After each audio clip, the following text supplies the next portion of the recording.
Captain Anya Volkov found herself utterly frozen as her commander, the man everyone looked up to, just crumbled under pressure. Enemy fire erupted from the dense jungle on all sides. Hostage screamed, radios went dead, and their extraction point was suddenly compromised. Worse, soldiers were falling, injured or worse. Everyone looked to their celebrated leader for direction, but he seemed to have absolutely nothing to give. In that critical moment, the woman they'd consistently dismissed as just a token officer made a decision that would forever change how they saw her. You know, they probably thought the biggest threat was deep in that jungle, but it turns out the real danger was actually their own prejudice. This is a story about a hostage rescue operation that unexpectedly morphed into a profound lesson in leadership, all from a woman they had profoundly underestimated. If you enjoy stories about unsung heroes finally getting the recognition they truly deserve, please consider subscribing to see more inspiring narratives like this one. The briefing room buzzed with the controlled energy you'd expect from elite operators getting ready for a really high-risk mission. Maps of dense jungle terrain plastered the walls as Colonel Reeves pointed to their target location with a laser pointer, creating a small red dot on the worn paper. 20 pairs of eyes intently followed its movement. Intelligence confirms 8 American hostages held at this compound, Reeves stated, his voice grave. The extraction window is narrow, 3 hours maximum before reinforcements arrive from the north. Captain James Weiss will lead the operation. A murmur of approval rippled through the room. Captain Weiss, with his square jaw and a chest full of commendations, nodded confidently, almost radiating self-assurance. His reputation certainly preceded him. He'd led 3 successful hostage extractions in the past year alone. Captain Anya Volkov, however, sat a bit apart from the group, studying the terrain with an almost unusual intensity. Unlike the others, who seemed to lounge with the casual confidence of men who'd worked together for years, her posture remained perfectly upright. When she raised her hand, several officers subtly exchanged glances. "Sir, I actually served in this region 2 years ago," Anya began. "These satellite images don't quite show the seasonal flooding that creates additional water barriers this time of year. We should probably consider alternative approach vectors." Colonel Reeves barely looked up from his notes. "Noted, Captain," he said, quickly moving on to equipment assignments and team placement, effectively dismissing her input. As attention shifted back to the primary briefing, Lieutenant Drake leaned toward his colleague. "There's our diversity hire checking another box," he muttered, loud enough for those nearby to hear. Anya's expression remained neutral, though her jaw tightened almost imperceptibly. She simply continued reviewing the mission parameters, while others broke into casual conversation once the briefing concluded. No one approached her as she quietly gathered her notes. In the locker room, Anya opened her metal cabinet to reveal a space that truly reflected her personality, sparse, professional, and meticulously organized. A small photo of her previous unit was tucked inside the door, the only personal touch among regulation folded gear. Interestingly, inside a drawer, several medals and commendations remained hidden from view, never displayed like the ones that adorned many of the men's lockers. She pulled out her combat vest and began checking each pocket methodically. While other team members laughed and shared stories of previous missions, Anya focused entirely on preparation. She had learned long ago that excellence was pretty much her only defense against skepticism. "Planning to rewrite the mission while we're out there, Captain?" Lieutenant Drake's voice carried a clear hint of mockery as he passed by. "Just being thorough, Lieutenant," Anya replied without looking up. "Don't worry about it. This is Weiss's show." Drake, not missing a beat, added, "All you need to do is stay out of the way and look good for the after-action photos." Anya didn't respond, but her movements became even more precise as she continued her preparation. While other team members simply grabbed standard issue gear, she carefully packed a backup communications device, a small lightweight unit that could operate on alternative frequencies if standard communications were compromised. "Expecting your radio to fail, Captain?" Captain Weiss asked, approaching with the confident stride of a man very used to being in charge. "Just being thorough, sir," Anya replied, echoing her earlier response. "Save the weight. My team doesn't have equipment failures," Weiss said, his tone friendly but quite dismissive. "First time on an operation this complex?" he then asked. "No, sir. I've participated in similar extractions in 3 different countries." Participated, Weiss emphasized with a slight, almost patronizing smile. "Well, stick close to Chen. He'll make sure you stay safe." As Weiss walked away, Anya slipped the backup device into her pack. Anyway, near her locker, 2 senior officers spoke in hushed tones, completely unaware she could hear them from around the corner. "Why is Anya even on this mission?" Major Coleman asked. "Orders from above," Captain Richards replied with a sigh. "Got to have at least one woman on high-profile ops these days. Don't worry, Weiss knows to keep her away from any real action. She'll babysit the hostages once we secure them." Anya zipped her bag closed with more force than necessary, then headed toward the helicopter pad, her face betraying none of the deep frustration building inside her. The rainforest appeared below them like a vast green ocean as the helicopters approached the drop zone. Through the open door, Anya could clearly see sheets of rain moving across the canopy, reducing visibility to almost nothing. The air was thick with a humidity that would very soon soak through their uniforms. Captain Weiss gave the signal, and one by one the team fast-roped down into the jungle. Weiss led from the front, with Anya positioned, perhaps deliberately at the rear of the formation. Despite her regional experience, she said nothing about the arrangement, focusing instead on scanning the dense vegetation around them. "Remember, maintain mission protocol at all times." Weiss's voice crackled over their comm units. "Radio check every 15 minutes. As they moved through the undergrowth, Anya noticed fresh bootprints cutting across their path. She quickly held up a fist signal and pointed to the ground when Sergeant Chen looked back. "Sir," she said quietly into her comm, "these tracks are recent. Multiple hostiles moving parallel to our approach." Weiss barely glanced at the evidence when he came back to look. "Those are days old, Captain. Stick to the plan and maintain radio discipline." Anya really wanted to argue.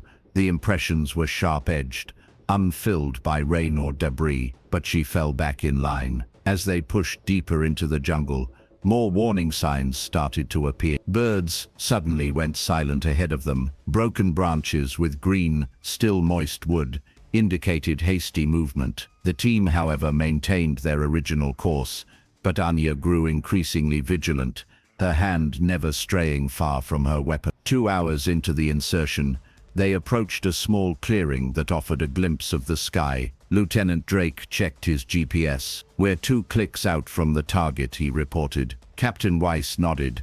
"We'll hold here for 5 minutes. Check your gear, then we make our final approach." Anya knelt at the edge of the clearing, scanning the trees beyond. Something just felt wrong. The insects had gone silent, and there was an unnatural stillness to the air. She was about to report her concerns when she noticed a thin wire partially hidden by leaf litter near Chen's foot. "Tripwire," she whispered urgently. "Don't move, Chen." The sergeant froze instantly, trusting her warning without question. Anya slowly moved forward, tracking the wire to a crude but surprisingly effective explosive device concealed in the underbrush. "Sir," she called softly to Weiss, "we have active enemy ordnance here. This wasn't here days ago." This time, Weiss approached with a bit more caution. After examining the device, he signaled for their demolitions expert to disarm it. His expression had noticeably grown more serious. "Good catch, Anya," he said, perhaps grudgingly. "Everyone, eyes sharp. They may know we're coming." The team moved forward with heightened caution, but Anya could tell from their formation that Weiss was still stubbornly following the original plan, a direct approach to the target compound. She checked her watch. The extraction window would open in less than an hour. Then the first shots came from everywhere and nowhere all at once. The jungle erupted with gunfire, and 2 team members immediately went down with cries of pain. Captain Weiss shouted into his radio for support, but only static replied. "Comms are jammed," someone shouted, as they all scrambled desperately for cover.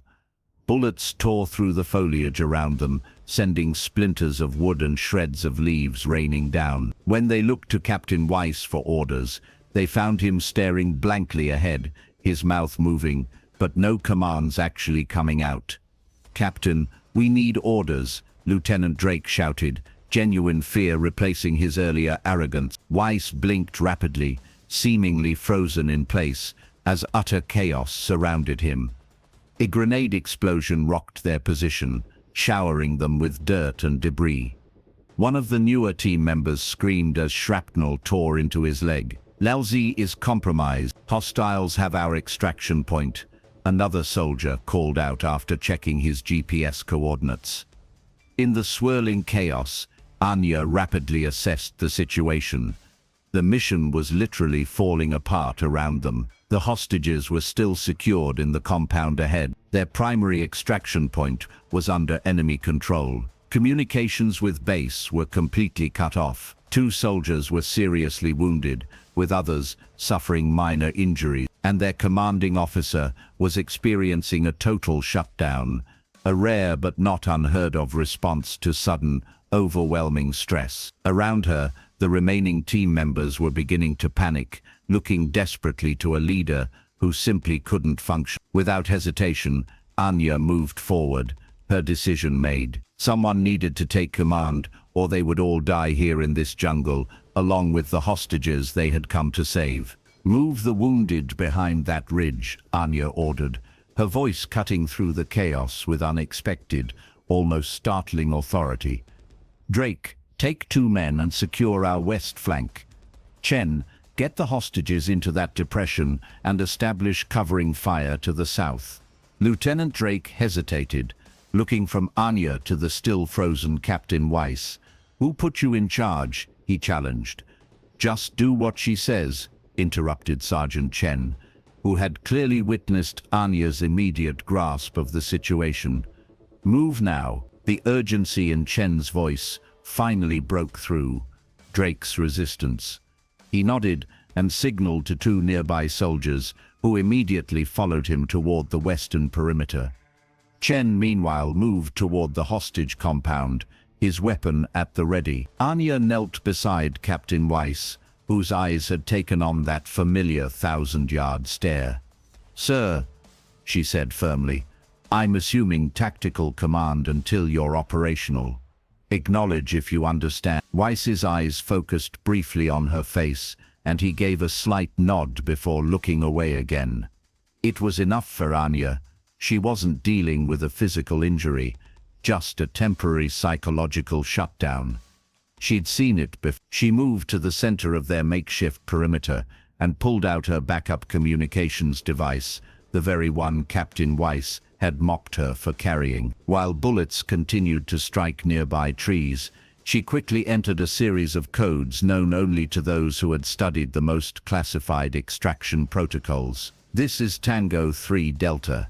Authentication code, Sierra November 97-2. She spoke clearly into the device. "Emergency extraction required at alternate location, grid coordinates to follow. Multiple casualties, civilians present." For a moment, there was only static, and several nearby soldiers exchanged doubtful glances. Then a voice crackled through. "Tango 3 Delta.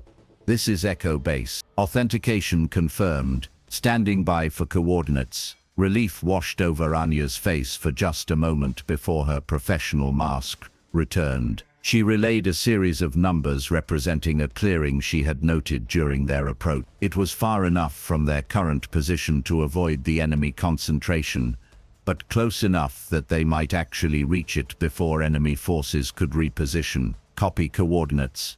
The voice confirmed. Extraction team deploying. ETA 90 minutes. Can you confirm hostage status? Negative, Anya replied. Moving to secure hostages now. Will update.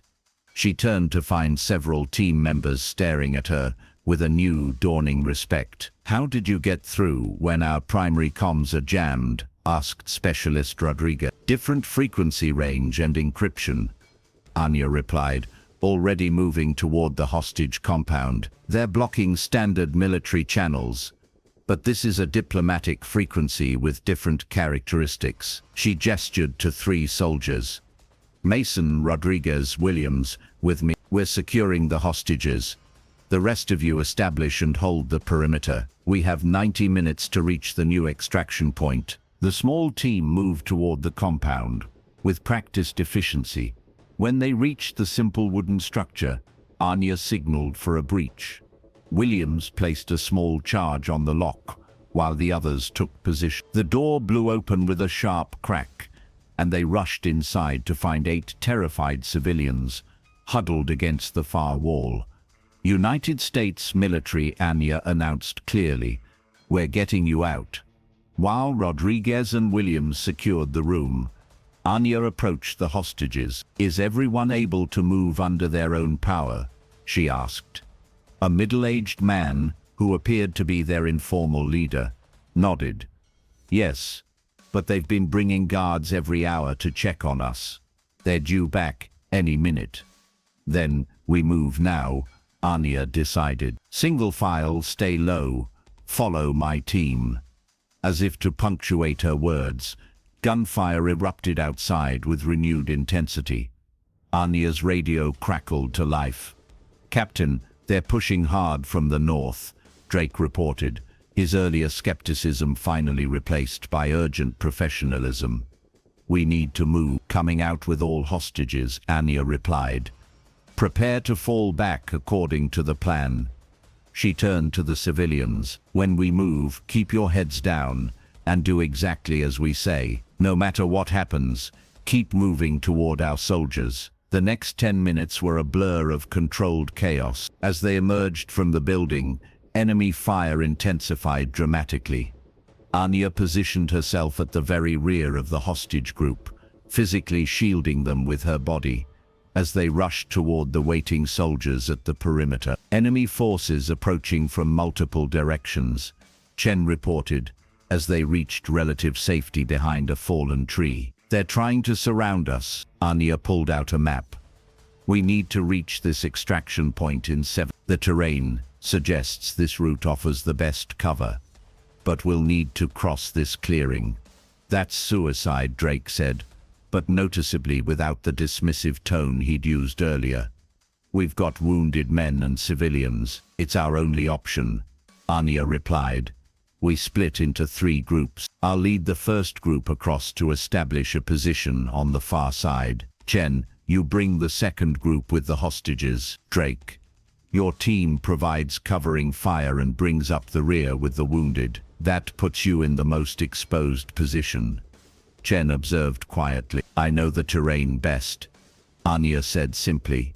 We move in 5 minutes. As the team prepared to move, Captain Weiss approached Anya. His complexion was pale, but his eyes had clearly regained their focus. Captain, he said in a low voice, I'm operational again. Anya studied him carefully. Are you sure, sir? Yes, he swallowed hard. But you should remain in tactical command. The team is responding to your leadership. The acknowledgement clearly cost him, but Anya recognized the sheer courage it took to make such an admission. I'll get them out, sir. All of them. Weiss nodded. I know you will. With enemy fire intensifying around them, Anya gathered the first team. On my signal, we cross the clearing and secure the far tree line. Move fast, keep low, maintain spacing. She took a deep breath, then burst from cover, running in a low crouch toward the exposed ground ahead. The others followed, spreading out to minimize their target profiles. Almost immediately, bullets began kicking up dirt around them as hidden enemy gunners spotted their movement. Halfway across the clearing, Private Watson took a hit to the shoulder and went down. Without hesitation, Anya changed direction, reached the fallen soldier, and hoisted him to his feet. "Keep moving," she ordered, half carrying him toward the tree line. They reached cover with no further casualties, and Anya immediately positioned her team to provide covering fire for the next group. "Chen, move now," she called into her radio. The sergeant led the hostages across the clearing at a sprint. The civilians, terrified but determined, kept pace admirably. Anya's team laid down suppressive fire at any muzzle flash they spotted in the surrounding jungle. Remarkably, all of Chen's group made it across unharmed. "Drake, your turn," Anya called. As the final team prepared to cross, enemy fire suddenly intensified from a new position. "They're flanking us from the north," shouted a panicked soldier. Anya immediately redirected resources, demonstrating a preternatural calm under pressure. "Rog, shift your team 15-0 and concentrate fire on that tree line. Mason, I need you covering our rear approach." Drake's team started across the clearing, 2 soldiers carrying a third who couldn't walk. They were halfway across when a grenade landed just meters from their position. "Grenade!" someone shouted. Without hesitation, Anya broke from cover and sprinted toward the endangered men. Time seemed to slow as she reached the grenade, scooped it up in one fluid motion, and hurled it back in the direction it had come from. The explosion sent dirt and debris raining down, but at a safe distance from the team. "Move, move!" Anya shouted, practically pushing Drake's team forward as enemy bullets tore through the space around them. When they finally reached the relative safety of the tree line, Drake looked at her with new respect. "That was insane," he said, breathing hard. "You could have been killed. We all could be killed," Anya replied simply. "Now we keep moving." Captain Weiss, who had crossed with Chen's group, approached Anya. "What's our status?" he asked. 3 wounded, but all mobile, all hostages accounted. "The extraction team will be at the coordinates in approximately 50 minutes, but we still have 2 kilometers of difficult terrain to cover." Weiss nodded. "And hostile forces?" "Unknown number, but they're well equipped and determined." Anya checked her map again. "This ravine will provide some cover for the next leg of our movement. Then let's move," Weiss said, now deferring completely to her judgment. As dawn approached, the exhausted team pushed forward through the dense jungle. Anya led from the front, using her keen knowledge of the terrain to outmaneuver enemy forces. When a hostage stumbled, she physically helped them forward. When ammunition ran low, she redistributed supplies with tactical precision. The extraction point was less than 500 meters ahead when enemy fire suddenly erupted from their right flank. "Take cover," Anya ordered, as bullets slammed into nearby trees. She quickly assessed the situation. "They're between us and the extraction point. Options?" Weiss asked, now fully functioning as her capable second-in-command. Anya's eyes narrowed as she studied the terrain. "We create a diversion. I'll take a small team and draw their fire while you lead the main group to the extraction point." "That's a suicide mission," Drake protested. "No, it's a calculated risk," Anya corrected him firmly. "Chen, Rodriguez, with me. Everyone else, prepare to move on my signal." Chen and Rodriguez exchanged glances, then nodded firmly. Both had witnessed enough in the past hours to trust Anya implicitly. She quickly outlined her plan. They would move parallel to the enemy position, create noise and movement to draw attention, then circle back to rejoin the main group. "We go loud for 30 seconds, then ghost," Anya instructed.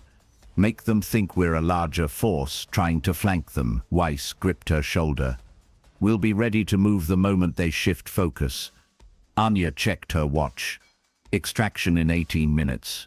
Don't wait for us if we're not there. We're not leaving without you," Weiss said with unexpected firmness. She met his eyes for a moment, then nodded. 3 minutes. Get everyone ready." Anya, Chen, and Rodriguez moved silently through the undergrowth. circling wide around the enemy position. When they reached the designated point, Anya gave a hand signal. All three pulled grenades from their vests. "On my mark," she whispered. 3, 2, 1. Mark. The grenades sailed through the air in different directions, detonating in a staggered sequence that strongly suggested a larger attacking force. Immediately they opened fire, moving between positions to create the illusion of greater numbers. The enemy responded exactly as Anya had predicted, turning their attention away from the extraction point to address this new threat. Over their comms, they heard Weiss's voice. "Moving now, enemy is redirecting." 30 seconds, Anya reminded her team.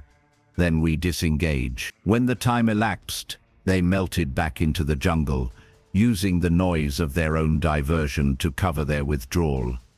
Behind them, confused enemy fire continued to pepper the empty forest where they had been. "Captain, the extraction point is clear," Weiss reported over the radio. "Helicopters on approach. What's your position?" 300 meters southeast, Anya responded. "Moving to rejoin now."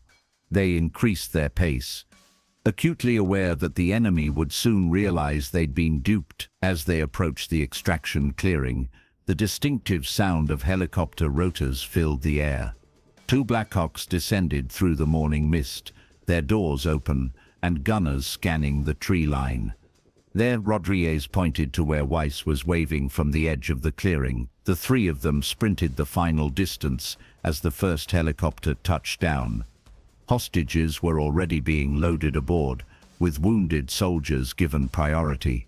Weiss directed the operation with restored confidence, but his eyes kept scanning the tree line for Anya's team. When they burst from the jungle's edge, a visible wave of relief passed over his face. "Move! Move!" he shouted, gesturing toward the waiting helicopters.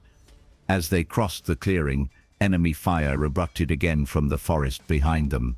Rodriguez took a hit to his leg and stumbled. Without hesitation, Anya turned back, hoisted him over her shoulder in a fireman's carry, and continued toward the helicopter. "Covering fire," Weiss ordered, and several soldiers laid down suppression as Anya carried Rodriguez the remaining distance. She handed the wounded man to the waiting crew, then turned to ensure everyone else was aboard. Only when she confirmed all hostages and team members were accounted for did she finally climb into the helicopter. As the aircraft lifted off, bullets pinged against its armored underside, but they were airborne and safe. Inside the crowded compartment, a silence fell as the reality of their escape sank in. Then one of the hostages, the middle-aged leader, reached out and grasped Anya's hand. "Thank you," he said simply.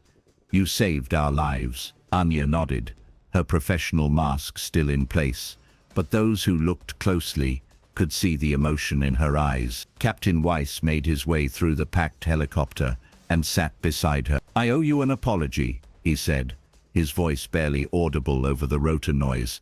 "And much more than that." "You don't owe me anything, sir," Anya replied. "We all have our moment." "No, we don't all step up like you did," he said, looking around at the wounded but alive soldiers and the rescued hostages. "This is all because of you." The base medical facility buzzed with activity as doctors treated the wounded from the mission. In a quiet corner, Captain Anya Volkov submitted her after-action report, her uniform still caked with jungle mud and dried blood. She had declined medical attention until everyone else had been seen, despite the cuts and bruises that covered her arms and face. She wrote methodically, documenting the mission with professional detachment. The report mentioned Captain Weiss's temporary incapacitation clinically, without judgment or elaboration. Her own actions were described with equal neutrality, just the facts, no embellishment. Colonel Reeves approached as she finished, his expression unreadable. He had already spoken with the hostages, the medical team, and several of the soldiers. Now he stood before Anya, reading her report with growing astonishment. "Captain," he finally said, This report doesn't quite do justice to what I've been hearing from everyone else. Anya met his gaze directly. It contains all relevant tactical information, sir. That's not what I mean, Reeves replied. I've been reviewing preliminary debriefs from every person on that mission. Every single one says the same thing. You're the only reason they're alive. I was just doing my job, sir. No, you did far more than your job, Reeves replied, genuine respect clear in his voice. Captain Weiss has requested a transfer. He specifically recommended you take command of the unit. Anya's carefully maintained composure faltered for just a moment. Sir, he was quite insistent, Reeves said. He said there was no one better qualified. I appreciate the confidence, sir, Anya replied cautiously. It's not about confidence, Captain. It's about recognizing excellence, he said, handing her a folder. Your new orders. Take 48 hours for rest.